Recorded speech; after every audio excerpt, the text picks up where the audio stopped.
మమ్మల్ని మిక్కిలిగా ప్రేమించిన మా ప్రియమైన తండ్రి, మరొకసారి దేవ గ్రామాన్ని మీరు ప్రేమించి వాక్యం ద్వారా మరొకసారి ఈ గ్రామ ప్రజలను మేలుకొల్పడానికి ప్రియమైన పిల్లల ద్వారా ఈ సభలను ఈ రీతిగా ఏర్పాటు చేయడానికి వారికి ఇచ్చిన ఆలోచనను బట్టి, శక్తిని బట్టి మీకు వందనములు తెలియజేసుకుంటూ, 3 రాత్రులు ఈ మైదానములో మీరు మమ్మల్ని ప్రేమించి రాసిన మాటలను ఆలోచించడానికి మేమంతా కూడి ఉంటుండగా సహాయం చేయమని, ఈ 3 రోజులు కూడా వాక్యపు లోతులలోనికి నీ ప్రియమైన పిల్లలను నడిపించి వాక్యం ద్వారా వారిని మీకు దగ్గర చేయాలనే ఆలోచనలతో వీరి ముందు నిలబడి ఉంటుండగా నాకు సమయోచితమైన జ్ఞానాన్ని ప్రసాదింప చేయమని, విని విడిచిపెట్టేవారుగా కాక వినబడుతున్న మాటలు మీరు వారిని ప్రేమించి చెప్పిస్తున్న మాటలని గమనించి ఆ మాటలను వారి హృదయాలలో భద్రపరుచుకున్నట్టుకు అవకాశాలు ప్రసాదింప చేయమని కోరుకుంటూ,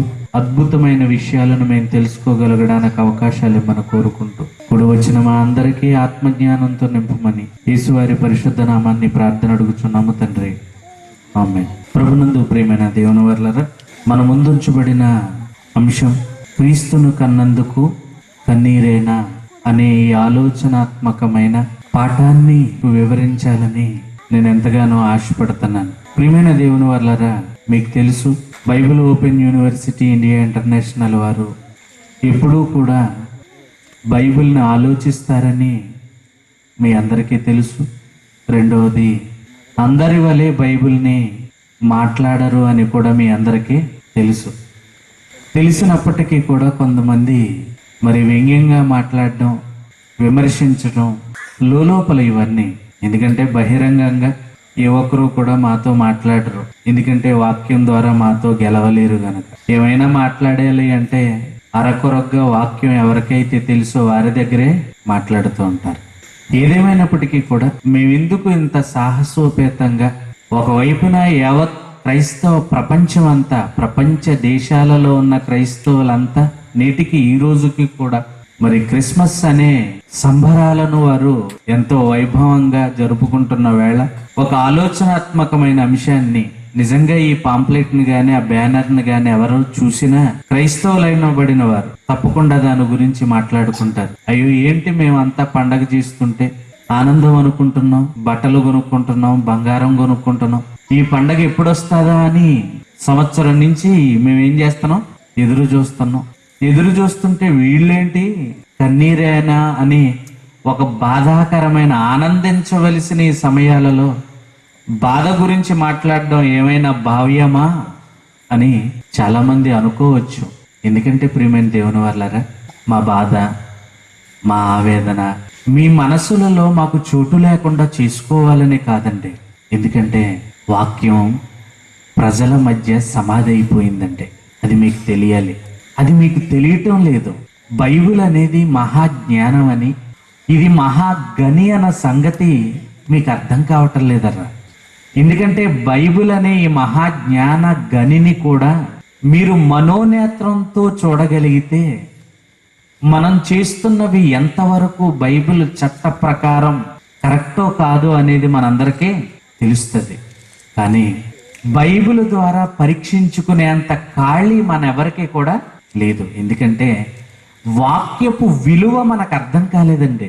ఎందుకంటే ఏ బట్టల షాపులో బట్టలు నాణ్యం దొరుకుతుందో మనకు తెలుసు, ఏ కూరగాయల కొట్టుకాడ నాణ్యమైన కూరగాయలు అమ్ముతారో మనకి తెలుసు, వ్యవసాయం చేసే వ్యక్తికి ఎరువులు ఏ కొట్లో నాణ్యమైన ఎరువులు దొరుకుతాయో తెలుసు. అన్ని షాపులకి వెళ్ళిపోడు, అన్ని షాపులకి వెళ్ళి మందులు కొనరు, అన్ని షాపులకి అందరూ వెళ్ళి బట్టలు కొనరు, అన్ని హాస్పిటల్స్కి వెళ్ళి అందరూ వైద్యము చేయించరు. బాగా ఆలోచించాలి మీరంతా. కానండి, ముక్కు తెలియని అవసరం లేదు, ముఖం తెలియని అవసరం లేదు, ఊరు తెలియని అవసరం లేదు, పేరు తెలియని అవసరం లేదు. నేను బోధకుణ్ణి అంటే చాలు, వెంటనే వాడు ముందు శిరస్సు వంచి వాడి చేతికి నూనె కాయ ఇచ్చి వాడి చెయ్యి మన నెత్తి మీద వేయించుకుని ఏం చేస్తాం? ఏంటి దౌర్భాగ్యం? సూటిగా అడుగుతున్నాను, భయపడవలసిన అవసరత ఆయన వారి శాస్త్రుల వలెనో పరిచయ్యుల వలెనో కాక అధికారము గలవానిగా ఏం చేశాడు? బోధించాలంటే సత్తా కావాలి, బోధించాలంటే ధైర్యం కావాలని దేవుడు చెప్పాడు. నేను అనడం కాదండి, నేను అనడం కాదు. రాత్రికి రాత్రి ఎవడైనా ఒకడు ఈ గ్రౌండ్ లో టెంట్ వేసి, అమ్మ నేను MBBS చేసేసాను, మీరు ఎవ్వరూ రూపాయి కట్టవసరం లేదు, రండి మీకే బాధ ఉన్నా ఉత్తినే ఆపరేషన్ చేసేస్తాను, వట్టినే బిళ్ళలు ఇచ్చేస్తానంటే ఎవరి దగ్గరికైనా వెళ్తారా? బాబు ఈడెవడు బాబుడు దిక్కుమాలినోళ్ళలాగా ఉన్నాడు, ఎక్కడి నుంచి వచ్చాడో తెలియదు, ఏ ఊరో తెలియదు, ఎక్కడ సర్టిఫికెట్ ఇచ్చారో తెలీదు, వీడి దగ్గరికి మనం ఎందుకు పోతాం? ఒక 10 రూపాయలు ఎక్కువైనా కానీ పెనుగొండ రాజుగారి దగ్గరికి వెళ్ళే ఏం చేద్దాం? ఏమండి, ఈ కనీస జ్ఞానం బైబిల్ దగ్గర మీకు ఎందుకు లేదు? ఈ కనీస జ్ఞానం బైబిల్ దగ్గర ఎందుకు లేదు? ఏమండి, జాన్ ప్రసాద్ గారు మీరు తప్పు మాట్లాడుతున్నారు, బోధకుల్ని విమర్శిస్తున్నారు మీరు అని మీరంటే, ఈ రాత్రి మీరు ఒక అద్భుతమైన మాటను మీరు చదవాలి. చూడండి, తిమోతికి రాసిన మొదటి పత్రిక 4వ అధ్యాయము 1వ వచనం. తిమోతికి రాసిన మొదటి పత్రిక 4వ అధ్యాయము 1వ వచనం. అయితే కడవరి దినములలో, ఇప్పుడు ఏ దినాల్లో ఉన్నాం మనం? ఇప్పుడు ఏ దినాలలో ఉన్నాం? బైబిల్ ఆన్సర్ టు ది బైబిల్కి బైబిలే సమాధానం చెప్పాలి తప్ప బైబిల్ ఒకటి చెబుతుంటే మరొకటి నువ్వు దానికి చెప్పడానికి ఎవ్వరూ సాహసించకూడదు. బైబిల్ దగ్గర మాట్లాడడానికి భయపడాలే తప్ప బైబిల్ ముందు తల ఎత్తి మాట్లాడే సాహసం ఎవరు చేయకూడదు. బైబిల్ ఏం చెప్పింది అదే చేయాలి. అయితే కడవరి దినములలో కొందరు అబద్ధికులు వేషధారణ వలన మోసపరచు ఆత్మలయందు దెయ్యముల బోధయందు లక్ష్యముంచి, కడవరి దినాలలో ఎవరు బయలుదేరతారట? అబద్ధికులు వస్తారు, దెయ్యముల బోధ చేసేవాళ్ళు వస్తారు. వచ్చినప్పుడు వాళ్ళని పసిగట్టే పని ఎవరిది? మరి ఎక్కడండి? ఎక్కడ చెప్పండి? ఏమండి, రేషన్ షాపులో సరిగా తూకం తూయటం లేదండి అంటున్నాం, అవునండి. MRO ఆఫీసులో ఉన్న సిబ్బంది సరిగా పని చేయటం లేదండి అంటున్నాం. ఫలానా స్కూల్లో టీచర్స్ సరిగా పాఠాలు చెప్పటం లేదండి అంటున్నాం. మరి నేడు ప్రపంచవ్యాప్తంగా ఉన్న సంఘాలన్నీ, సంఘ కాపరులంతా వాక్యాన్ని వాక్యంగానే చెబుతున్నారా అంటే చెబుతున్నారనే చెబుతున్నారు. ఎవరాళ్ళు? విశ్వాసులు. ఎందుకో తెలుసా? మనకి వాక్యంలో నాణ్యత అనేది మనకి తెలియలేదు. ఎందుకు తెలియలేదంటే వాక్యం మీద మనకు అవగాహన లేదు. వింటున్నాం వెళ్ళిపోతున్నాం. నేను చెప్పినా వింటారు మీరు. ఆ రోజున జరిగింది అదే. చిరంజీవి వచ్చినా జనం వచ్చేసారు, వైఎస్ రాజశేఖర రెడ్డి గారు వచ్చినా జనం వచ్చేసారు, నారా చంద్రబాబు నాయుడు గారు వచ్చినా అయ్యి బాబు నాకేటు గొడవ అనుకున్నాడు అంతే చిరంజీవి. ఎవడొచ్చినా జనం వెళ్ళిపోతున్నారు. నేను వచ్చి చెప్పినా మీరు వచ్చేస్తున్నారు, ఇంకో ఆయన చెప్పినా వచ్చేస్తున్నారు. ఇంతకీ ఎవరి మాట వింటున్నారా మీరంటే మాకు అందరూ కావాలండి, ఎవరిని పోగొట్టుకోం. మరి దేవుడు ఏమంటున్నాడు తెలుసా? రక్షణను పొందువారు కొద్దిమంది అంటున్నాడు. నాకు అందరూ వద్దు, నువ్వేమో అందరినీ కలుపుకుంటూ పోతానంటున్నావు నువ్వు. మేమంటే గమ్ముని ఎవరిని ఏమనవండి, బాధపడతారని ఎవరు చెప్పినా అలా ఓకొడతామండి అంటారు మీరు. ఇది ఎవరి మనసు తెలుసా? దెయ్యపు మనసు అనమాట. అమ్మా ఎవడు చెప్పినా వినరా, ఎవడు చెప్పినా విను. జాన్ ప్రసాద్ వచ్చినా చెప్పినా విను, ఇంకొకటి వచ్చి చెప్పినా విను, ఇంకొక దుబాయ్ నుంచి వచ్చినా అమెరికా నుంచి వచ్చినా ఎవరు వచ్చి చెప్పినా ఏం చేయి, వినంతే. ఈ చెవితో విను, ఈ చెవితో వదిలే. కనుక ఎవరు చెప్పేసినా వినేస్తున్నారు. అలా వినటం అలవాటైపోయిన మనకి వాక్యంలో నాణ్యత అనేది మనకు అర్థం.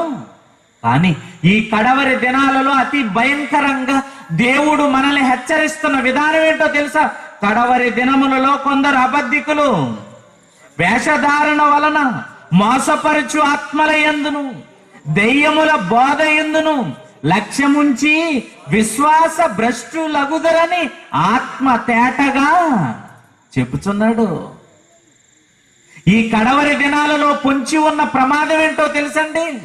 భిన్నమైన బోధ, వాక్యానికి సరిపడనటువంటి బోధ. ప్రపంచవ్యాప్తంగా విస్తరించిందండి. ఇది పోకట వేళ్లతోటి పాతేసుకున్నారండి ఇల్లంతా. నిజంగా ప్రియమైన దేవుని పిల్లలారా, మనసు పెట్టి బైబిల్ని బాగా ఆలోచిస్తే ఈ 3 రోజులు దేవుడు ఎంత ఆవేదనతో ఉన్నాడో క్రైస్తవ్యాన్ని చూస్తూ మనం ఆలోచించాలండి. మనం అనుకుంటున్నాం ఒక గుడి కట్టుకుని దాన్ని సుందరంగా అలంకరించుకుని దాంట్లో అన్ని వసతులు ఏర్పాటు చేసుకుని అందులో భజన చేస్తుంటే దేవుడు ఏమైపోతాడు అనుకుంటున్నాం? మురిసిపోతాడు అనుకుంటున్నాం. కానీ ఆయన మన చప్పట్లకి మురిసిపోయేవాడు మాత్రం మానవులమైన మనమే అంటాం కదండి. ఏమంటాం తెలుసా?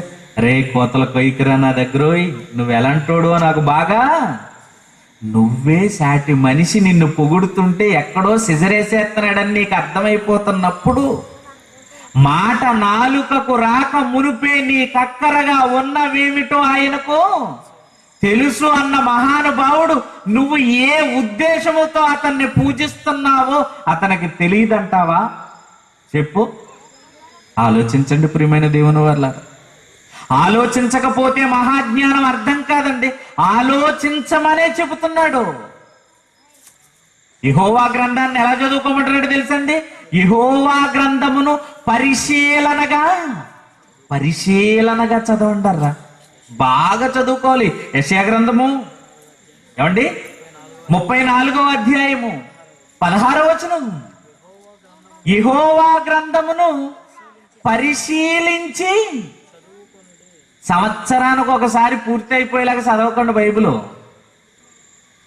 ఏమండి జాన్ ప్రసాద్ గారు, నేను ఎన్నిసార్లు చదివాను అనుకుంటున్నారు బైబిల్? ఇప్పటికీ నాకు ఎన్ని ఎంటుకలు ఉన్నాయో అన్నిసార్లు చదివేశాను అంటారు ఒక్కొక్క ఆయన. అప్పుడు వెంటనే అడగాల్సిన మాట ఏంటో తెలుసా? అయ్యా నీకు బైబిల్ ఎంత అర్థమైంది అని అడగాలి. ఎన్నిసార్లు చదివామన్నది కాదు, బైబిల్లో ఉన్న విషయాలు ఎన్ని మనకు అర్థమయ్యాయి, ఎన్ని అర్థమయ్యాయి. అర్థమయ్యేలాగా చదవాలంటే బైబిల్ ఎంత క్లిష్టమైనదో తెలుసా? బైబిల్ చాలా కష్టమైనది అని బైబిల్ చెబుతుంది. మనమేదో ఉదయాన్నే లేచి మొహం కడుక్కున్న తరువాత బైబిల్ను ఓపెన్ చేసి కుడివైపున ఉన్న భాగం అంతా చదివేస్తే అర్థమైపోయే రకం మాత్రం బైబిల్ కాదు. ప్రసంగి గ్రంథము 7వ అధ్యాయము 24వ వచనం నుంచి చదవండి ప్రియమైన దేవుని వాళ్ళరా. ప్రసంగి గ్రంథము 7వ అధ్యాయము 24వ వచనం. సత్యమైనది దూరముగాను. సత్యం అంటే ఏంటండి? సత్యం అంటే ఏంటండి? సత్యం అనేది దూరంగా ఉందట. సత్యం అంటే ఏంటి? బైబిల్ చెప్పాలి. యోహాను సువార్త 17వ అధ్యాయము 17వ వచనం. సత్యమందు వారిని ప్రతిష్ఠ చేయము, నీ వాక్యమే.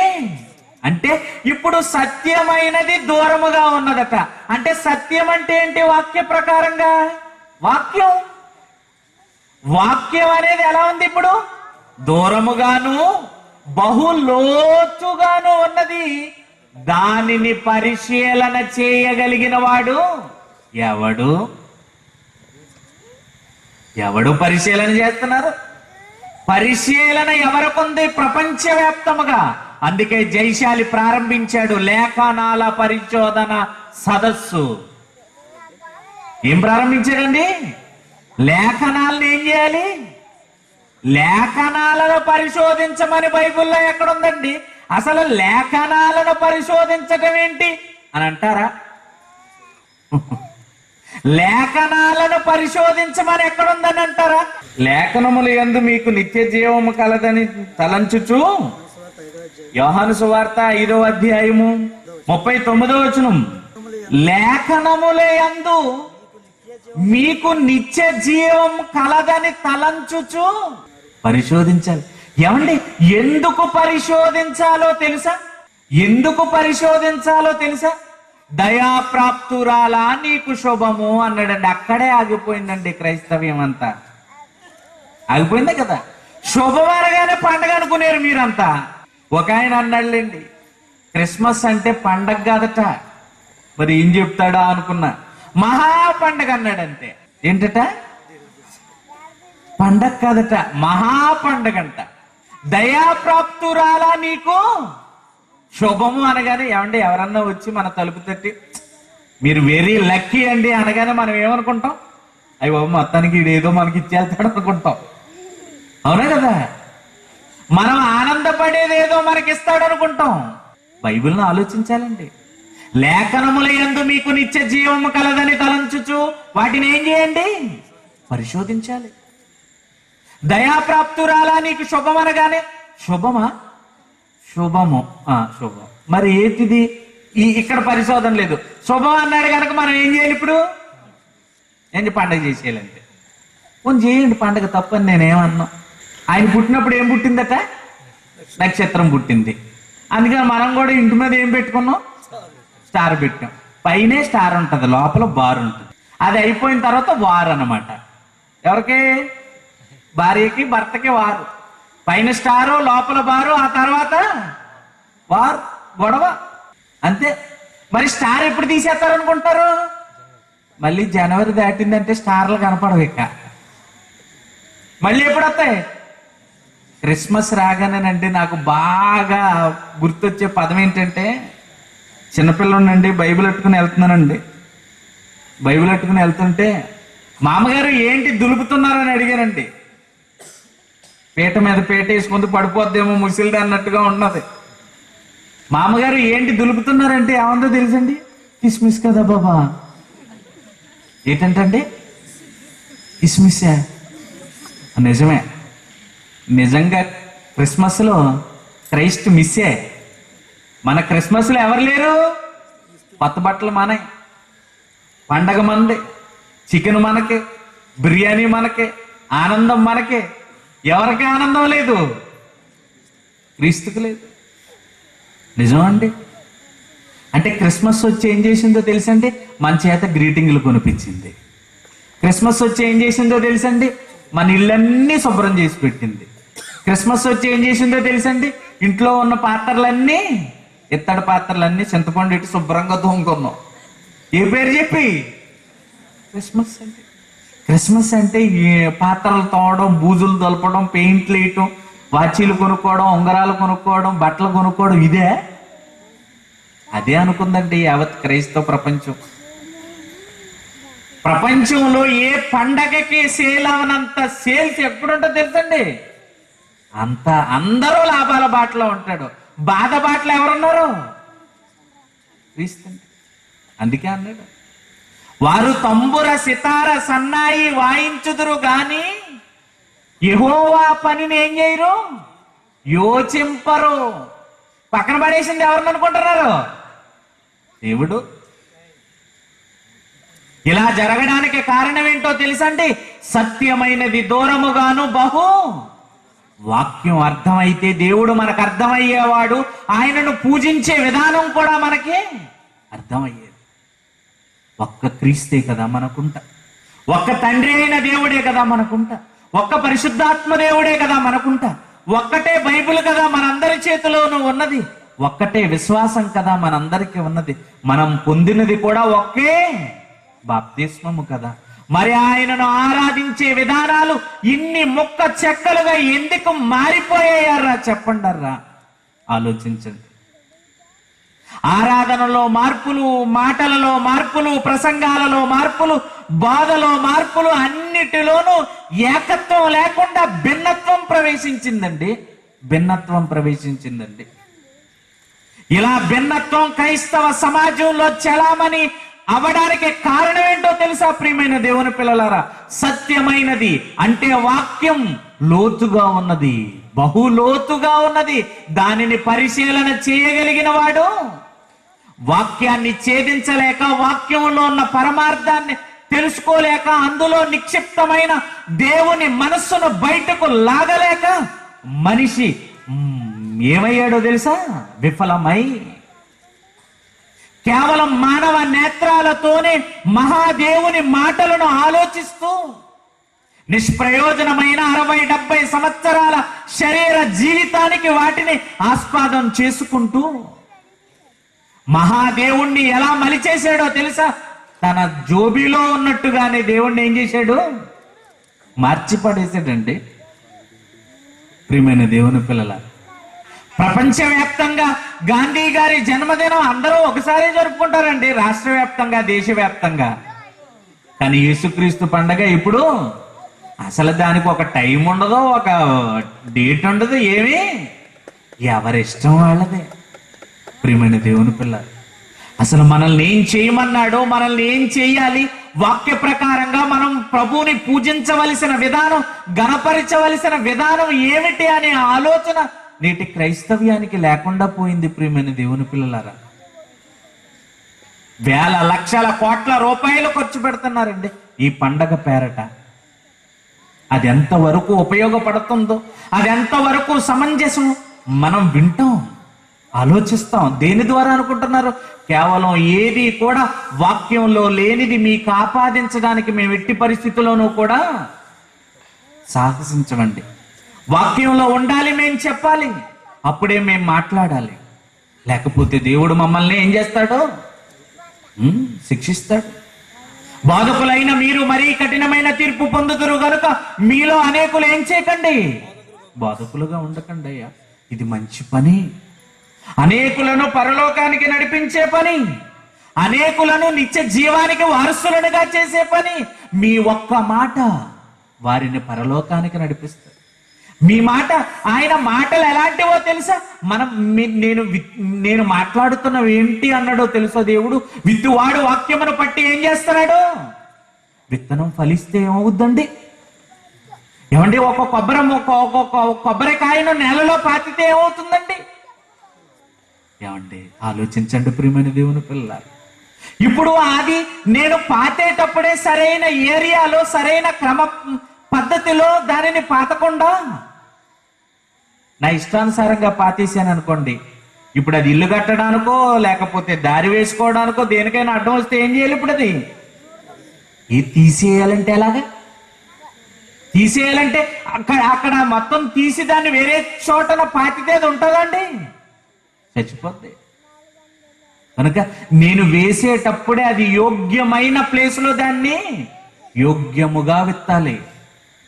అలాగే వాక్యాన్ని కూడా మీలో విత్తేటప్పుడు మీరు వింటున్నారు కదా, విన్న మాటలు మీలో ఫలిస్తాయి.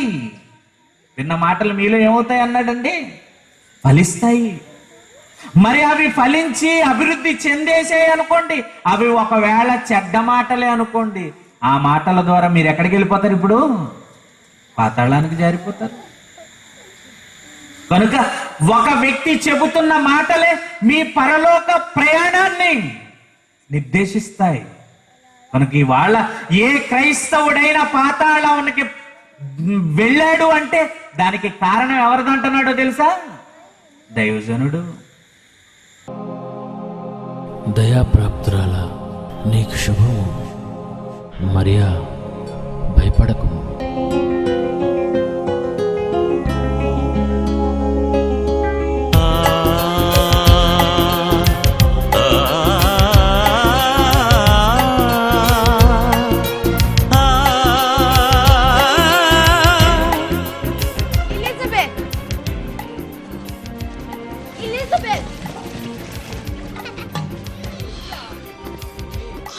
That the mother of my Lord should come to me.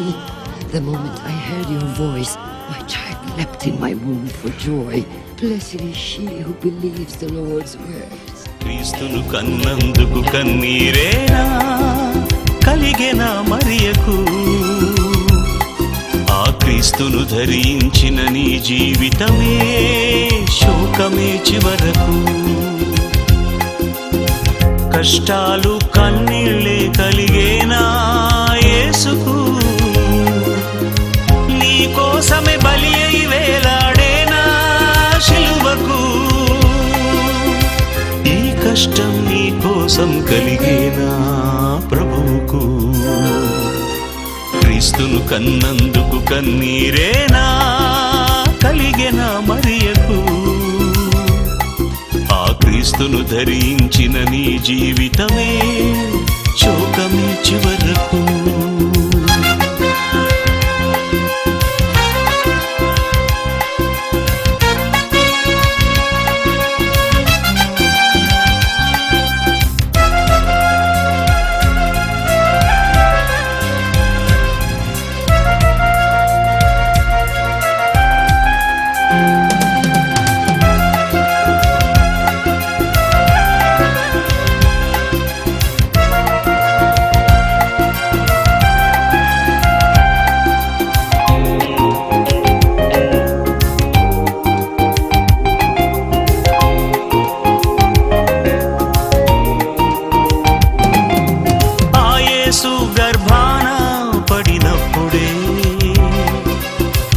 కష్టాలు ఆ మరియకు. ఆ మాట తన భర్త విన్నప్పుడే అనుమానమే భర్తకు. భర్తే అనుమానించి విడనాడుద్దేశిస్తే నీ భార్య మంచిదని దేవుడే కబురంపెను. లోకరక్షకుడనెరిగి రక్షిస్తాడని తెలిసి క్రీస్తుని కన్న తర్వాతే కాపురం చేసెను. సిలువ యొద్దకే వెళ్ళింది యేసును చూచుటకు. తన భర్త పిల్లలు రాలేదప్పుడు ఆమెతో ఎందుకు? ఆ గడియ నుండి ఆమె వెళ్ళిపోయింది యోహాను యొద్దకు. ఆ శిష్యునింటికే చేరిపోయింది తల్లిగా చివరకు, ఒంటరిగా చివరకు. జరిగింది అన్యాయం, ఎవరికి తెలుసి సత్యం? క్రీస్తును కన్నందుకు కన్నీరేనా కలిగెన మరియకు? ఆ క్రీస్తును ధరించిన నీ జీవితమే శోకమే చివరకు.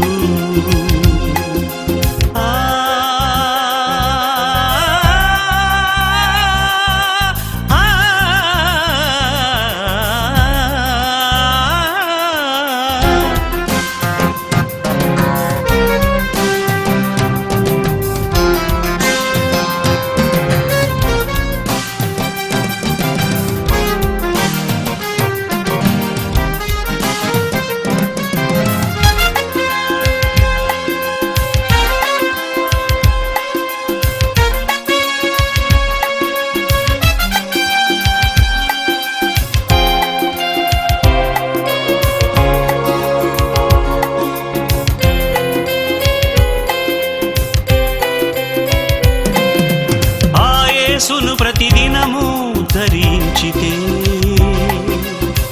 అవమానమే మరువకు. చావైతే లాభమని కొనసాగితే బహుమానమే చివరకు.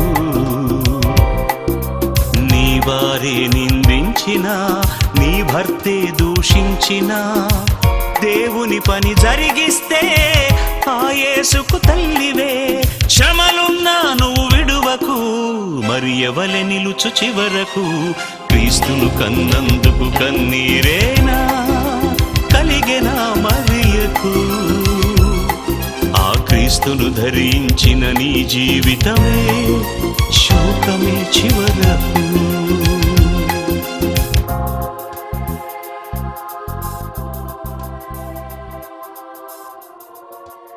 మా అడ్రస్ క్రైస్ట్ చర్చ్, జల్లికొమ్మర, గణపవరం మండలం, పశ్చిమ గోదావరి జిల్లా. మా ఫోన్ నంబర్స్ 9866912697.